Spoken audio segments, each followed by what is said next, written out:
நான் வேறு தேசத்தில் காணப்பட்டு இருக்கிறேன், என்னை அழித்து விடுவார்கள், என் ஜீவன் கிடைக்காது என்று அவன் நினைத்திருக்கலாம். ஆனால் கர்த்தரோ அவனோடு கூட இருந்ததினால் அவனை உயர்ந்த ஸ்தானத்தில் உயர்த்தி அவனை அந்த எகிப்துக்கு அதிபதியாய் மாற்றினது போல இன்றைக்கு நீங்கள் ஏதாகிலும் ஒரு காரியத்தை குறித்து நினைத்து கொண்டிருக்கலாம்.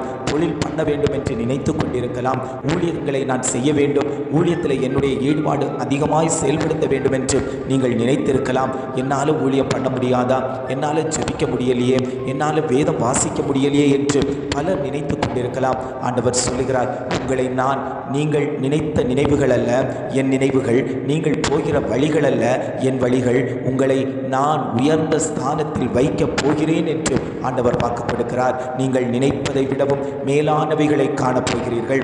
என்னிடத்தில் நீங்கள் வாஞ்சியாய் இருக்கிறபடியால் உங்களை நான் உயர்ந்த அடைக்கலத்தில் வைப்பேன் என்று ஆண்டவர் வாக்கு கொடுக்கிறார்.